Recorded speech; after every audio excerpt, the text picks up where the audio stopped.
Hi, I'm Paul Germain, and welcome to another session of Smart Boating. As you know, if you watch the show at all, the primary purpose is to help inform you on a variety of topics, whether they be insurance or docking, anchoring, whole variety. And the idea is to help you make smarter decisions and have more fun on the water.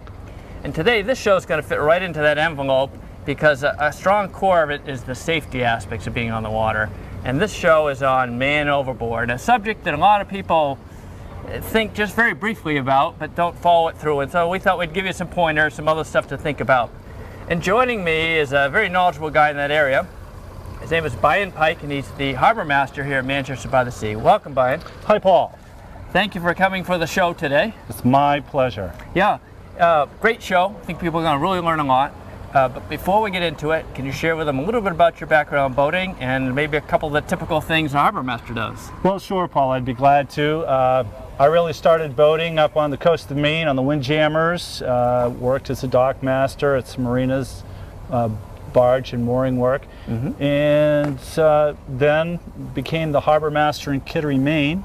Served there for 4 years, and now I'm in my 5th season here in Manchester. Okay. As the harbor master. And are there 2 or 3 things a typical harbor master is chartered with to do day to day? Well, sure. I like to think my 3 most important jobs are safety, safety, and safety. Okay. But really, we're enforcement, we're revenue collection, and education. Okay, those 3. Well, you got just the right background for our show today, so why don't we get right into it? Sounds great, Paul. All right.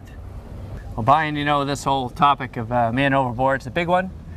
It deserves a lot of attention. We can only give it a little bit today. I thought we could hit some of the highlights, and in particular, talk a little bit about why it happens, why people go overboard, why that's important if they're going, what's the problem. Talk about a little bit of prevention and talk a little bit about what to do if it does happen. So with that in mind, why don't we start at the beginning about man overboard happening. I guess one of the reasons is people are leaning against the gunnels.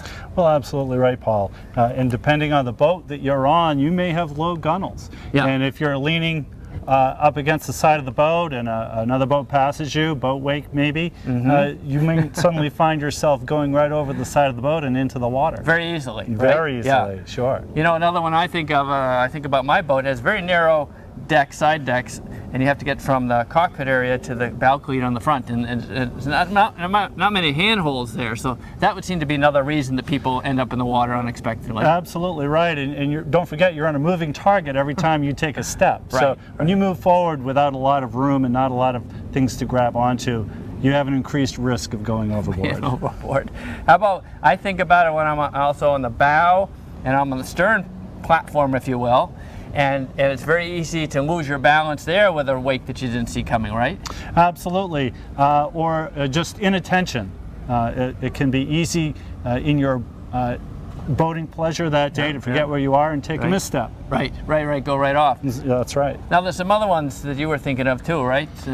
Sure, and I would say one of the main things I'd be concerned about is operator error. Sure. Is the captain paying attention to where his passengers are? Okay. When he's maneuvering or she's maneuvering. All right, so they could make an unexpected move and the other people aren't up with the program. Yeah. How about boating at night? Is that an issue? Well, absolutely. At night it's an even bigger deal because if you do lose someone overboard, they're going to be that much harder to find and recover. Right. And people can't anticipate. They can't see a rogue wave coming at them. Correct. It's a big surprise. Absolutely. Yeah, all right. Well, how about, so there's a lot of different ways this could happen, and without anything really extraordinary happening, and people might ask, well, why is that a problem? I mean, does it related to death or something, or are there any statistics on that? Oh, there are. So there are some statistics. 82% of boating accidents happen when it's nice weather. Yeah, isn't that interesting? So it doesn't have to be a rough sea. And I've heard that oftentimes that they happen to smaller boats, like in the 80%, they're like boats under 22 feet. Right. So they're not big cruisers or something. So, correct. You know, normal guy out there boating. What are some of the other things? A lot of men get in trouble. More men than women. I like to think of that as a function of there being more men boating and not more men using poor judgment. Right, okay, all right. Men, You talk about judgment. Alcohol apparently is a big factor to going overboard, right? Yeah, unfortunately, alcohol seems to be part of the boating culture. If you're going to go boating, you're out there to have fun. So if you're going to have fun, you should have alcohol, and that's not necessarily the wise way to go, especially if you're the operator of the vessel. Right. And where this all boils down to is that the statistics that I had seen is that roughly 1 in 4 fatalities were linked to man overboard. 24%. 24%. Yeah. Absolutely right. Yeah. But you know, there's a remarkably high number of deaths associated with man overboard. Why is that? A number of reasons, Paul. When someone goes overboard, if they're not wearing a life jacket, the very first thing the person is doing is fighting to stay alive in the water, let alone thinking about how to get out of the water. Wearing a life jacket is the first most important thing you can do before you go in the water. Right, so a lot of people go over without the life jacket. Correct. Yeah, and are there some people that swim and some people that can't swim? Absolutely. And you'd be surprised the number of people who don't know how to swim who do not wear PFDs. Right. And even if I'm a good swimmer, which I am, if I go over, I might hit myself on something because I'm not expecting to go over, so I could hit my head on something, and even though I'm a good swimmer, normally I could be impaired by the time I hit the water, right? Correct. You could be unconscious or, as you said, impaired and partially conscious and unable to assist in your own recovery. Yeah. So that's a big group of reasons why people die, for lack of a better term, because of this situation.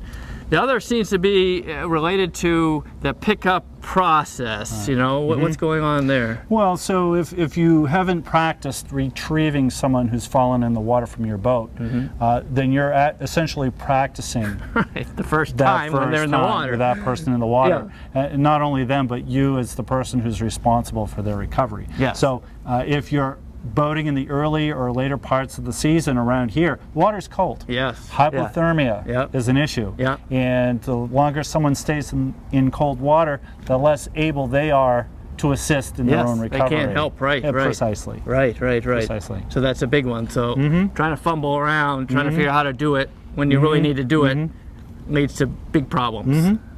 Correct. Well, Brian, you know, with man overboard situations being so dangerous, you want to do everything you can, obviously, to reduce or prevent the whole thing from happening in the first place.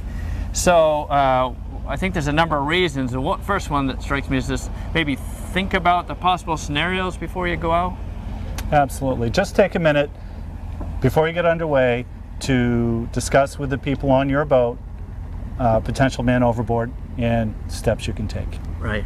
Yeah. Tell them a little bit about what could cause it, so they can avoid that, and then kind of who would do what potentially if it comes up. Yeah. Precisely. All right. And then another key is getting everyone in a PFD, right? So you've got some different ones laid out here. What goes with what application? Well, sure. So we start with a Type 1, which wouldn't be worn around here. That's an offshore vest. Oh, okay. Very similar to this, only larger, more flotation, and most likely to float you face up in the water. Yep. This is the Type 2, sort of the traditional PFD life jacket that we wore growing up, hot and uncomfortable, not something anyone likes to wear. Right. Effective but bulky. Exactly. Right? Yeah. Now Paul is wearing and displaying a Type 3 inflatable device, much more modern, much more comfortable, and dare I say, stylish. Stylish, yes. Compared to the traditional life vest. Right. Here we have a children's vest, right here. This is a Type 3, not quite as likely to turn you face up as the Type 2, but certainly still will keep you afloat. This is an infant, and it actually has a strap that comes between the legs so that the child doesn't sink out of the jacket. Yeah, they go down, the jacket goes up. Exactly. So that's, you always want to make sure.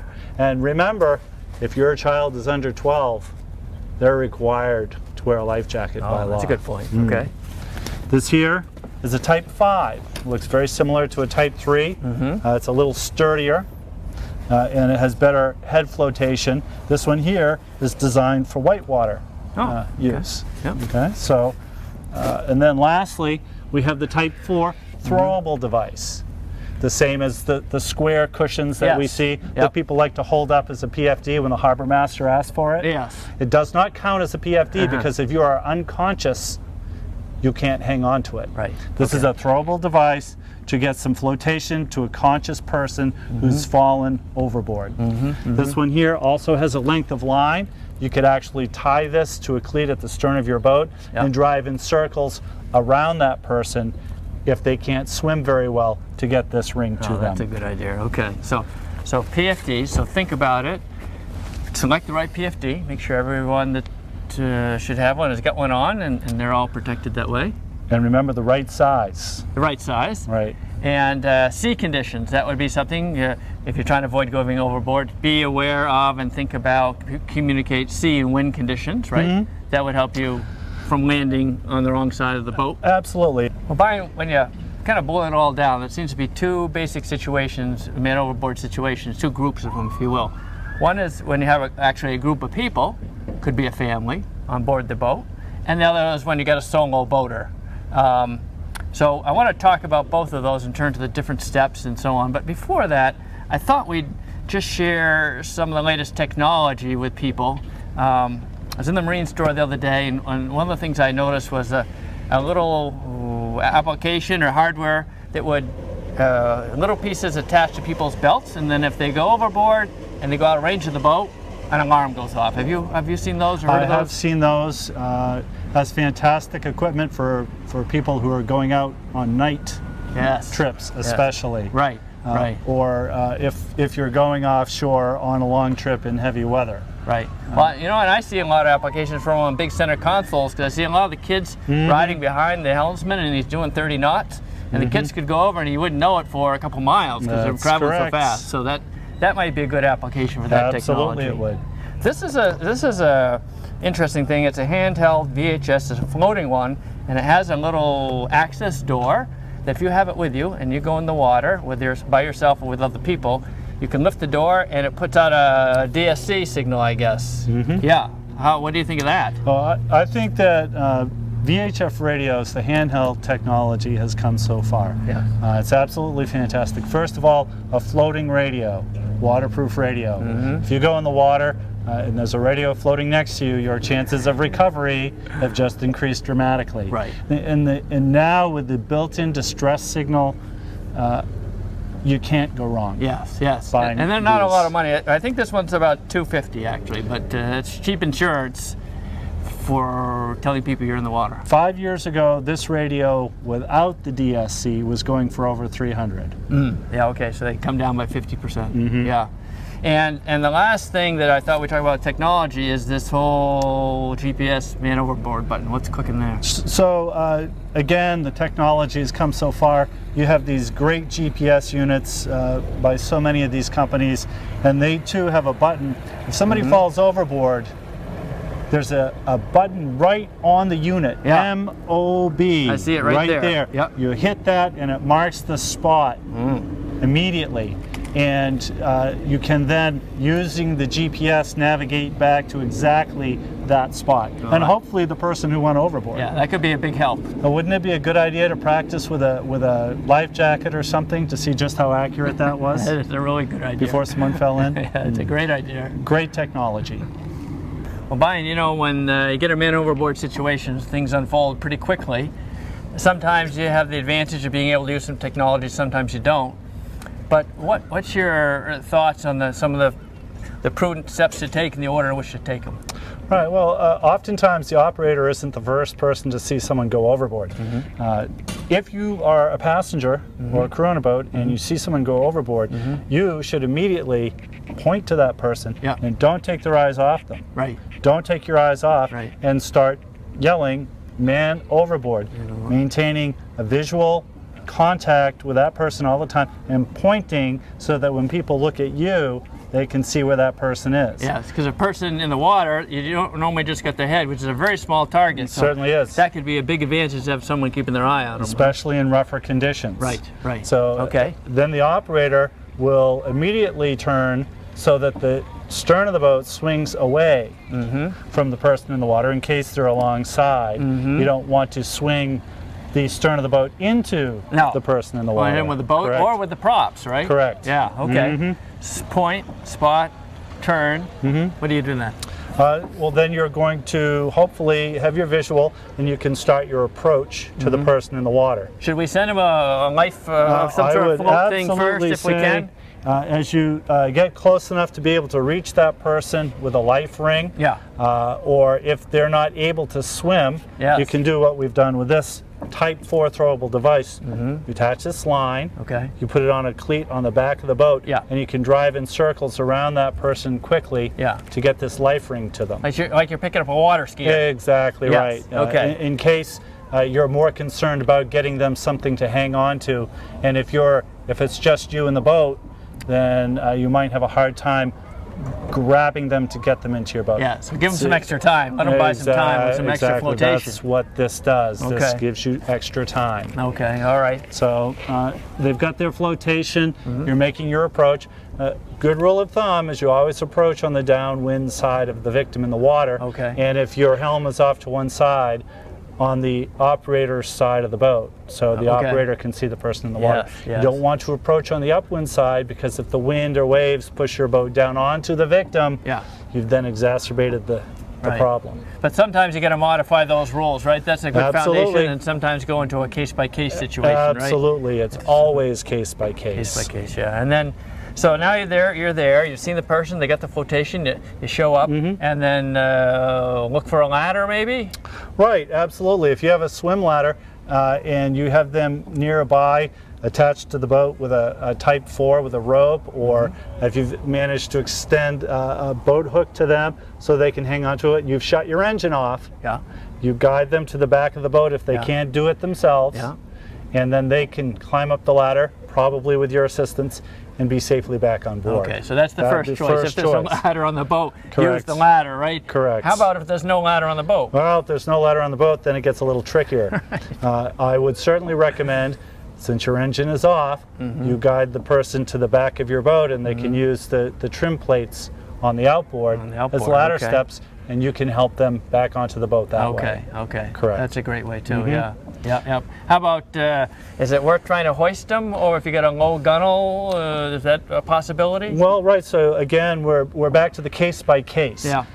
If it's a child or a smaller person who's gone overboard, and you can physically lift them out of the water, then certainly you'd want to get them alongside at the lowest point on your gunnel. Yep. And that may be the transom, maybe back at the stern of your boat, Right. and lift them into the boat. Yeah. If they can't help you, it's going to be all on you. Right. Okay. Which brings up the next situation, which is a larger person in the water Yes. and trying to get that person back onto the boat. Right. You may face situations where you cannot, Right. Yep. Yeah, sure. in which case you're going to get that person alongside, secure them, even if it's a rope around the chest and to a cleat on your boat, Yep. and then try to get attention either by waving to a nearby boat, calling on the radio, calling on a cell phone, any means you can to get someone to come and help you. You always wave. Yes. Yeah. Yeah. Great idea. Well, Brian, can you explain this demonstration of a man overboard drill? Well, sure. Claude and Tim are going to demonstrate, hopefully, a successful recovery of a person who's fallen overboard. Tim does have a life jacket on for demonstration and safety purposes. And again, this is a demonstration. All right. Man overboard. And there goes your self-inflating life jacket. Claude throws the life ring Excellent. as additional. And just think, if Tim didn't have that PFD on, that Type 4 throwable device would be all that Tim had to help keep him afloat. Right.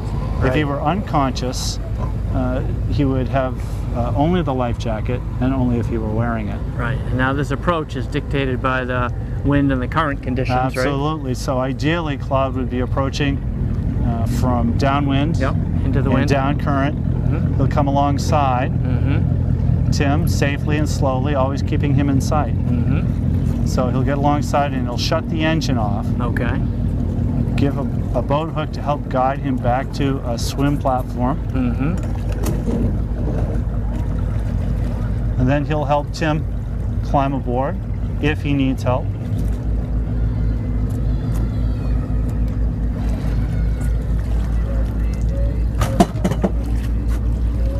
Well, Brian, here's another man overboard procedure, very similar to the other one we talked about, but a little bit different, right? Yes, it is, just a little bit different. So this time we've got somebody going in the water, similar situation, but there's no swim ladder on the boat. Right, okay. So how would you recover that person? So again, you throw the life ring. The operator is going to back down. It's basically stopping the motion of the boat, and he's right? going to stop the boat and shut the boat down.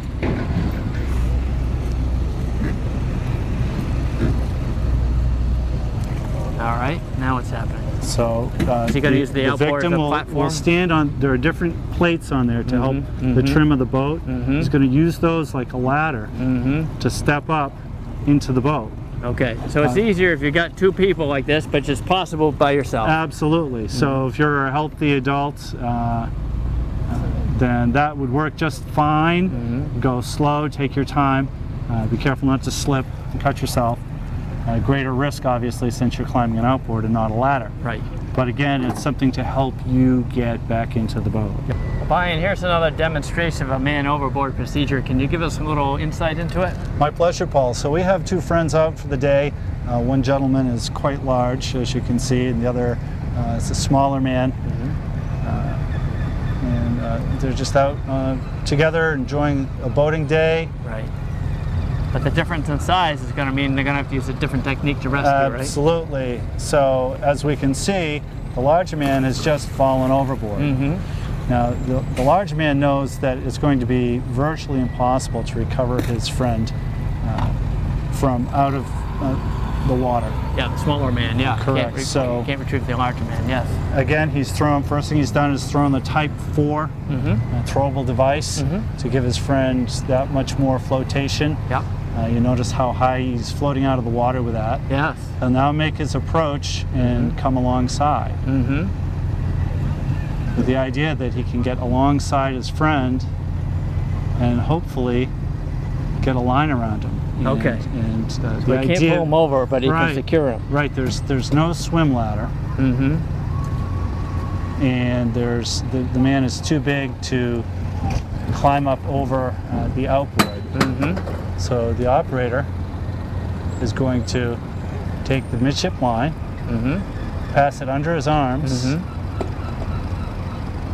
No small task. No. And hopefully, now see, and that's the situation you might see. He fights you a little bit because he's a little panicked, a little worried. Absolutely. So now he's waving for help. He's got his friend secured. Waves. He's calling on the radio, and hopefully that will bring help quickly, and we'll get some folks here to help retrieve him out of the water. Well, Brian, you know, this whole man overboard scenario can happen if you got a gang of people on board or if it's just yourself. And I think it's as dangerous and maybe even more dangerous if you go by yourself, because your boat's going along, and if you go over and there's no way to prevent the forward progress of the boat could sail off onto the horizon, couldn't it? It absolutely can, or it can come back and run you over. That's maybe even worse. Yes, it is. Okay, so that's an important ingredient. If you go over, you want the boat to stop. Correct. Yeah. How do you do that? Well, first, most important thing you can do is make sure that your lanyard, which attaches to the ignition of your vessel, is attached to you. If you go overboard, it takes this lanyard with you and shuts down your ignition. Your boat engine stops running. Perfect. So now you get the boat stable there. Another thing I was thinking about, so that's key. Everyone's got a lanyard basically. Another thing I was thinking about was, again, bringing in electronics. I just learned of this. This is a new EPIRB, a personal EPIRB. It runs on this 406 megahertz. What do you think of these? Fantastic. Again, anything you can use, particularly if you're alone, to make yourself visible in any way is a great thing to have with you. Yeah. If you're single-handing, particularly during the off-season or at night or on longer trips, and you go overboard, this activates and somebody will know that somebody is in trouble at the location of this EPIRB. Almost instantaneously, right? Because Correct. it goes up to a satellite and bang. Very, very Receive fast. very fast. That's right. That's a great tool. So if possible, as a minimum, you want to be using the lanyard. You want to be, if you can get one of those, that would be a great thing to have. But, so let's say the boat stops. That's a great situation. What are some tips about getting back connected into the boat? Well, assuming that you've worn your lanyard and you've shut your engine down, you're at a great advantage, because you have a platform just waiting for you to get back to it. If you have a swim ladder, you can swim over to the boat, put the ladder down, climb aboard. Same as if you had somebody aboard to help you, only you're doing it alone. Likewise, the outboard, the engine shut down. Yes. It's safe to climb up on that to get aboard. Right. Lastly, you can come over the gunnel. If it's a low gunnel, you may be able to pull yourself aboard. Right. If not, you may have to create a means to get aboard. And one thing you can do, if you have a dock line rigged, particularly back at the stern, just hanging in your boat, you can reach up and grab that line, make a couple of loops around your cleat, and maybe get a knee up in that enough so that you can lift yourself up and flip yourself into the boat. Right, that's a great idea. And it's one that you want to think about beforehand. Correct. So you attach that stern line there and put it in a place that you could reach if something happened. Precisely. Right? If it isn't there, it can't help you. It's no good. Right. Brian, there's a lot of different man overboard situations. And again, here's one with a solo operator. What are some of the important aspects here? So the operator in this situation has a high freeboard and no swim ladder, and not comfortable climbing up on the outboard. So he has to retrieve himself, and what I believe he'll do is grab a stern line. Okay. He'll pull it down, Okay.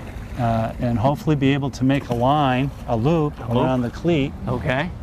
which he'll be able to put a foot or a knee in I see. and get himself back on board. We shall see. Okay. As you can see, he got his foot right in there nicely. Gave himself a step, a little boost up, and he's back on board. Excellent. Well, Brian, you know, we've covered a lot of ground today in this whole man overboard subject. We talked a little bit about the causes of it and some of the statistics. We talked about why it's important, that there's so many fatalities associated with it. And we talked about some different procedures for dealing with it once it happens. What else would you like to add before we wrap up the show today? Well, two really key pieces of advice are to prepare and practice.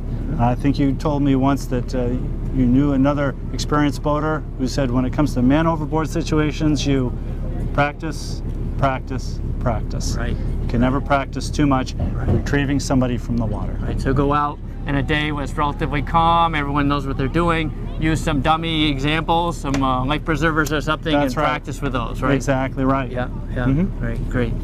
Brian? Thanks for having me on the show, Paul. I really enjoyed it. Well, thank you. And thank you, Smart Boating viewers, for watching today. If you have comments or questions, please visit us on www.smartboatingus.com. Thank you.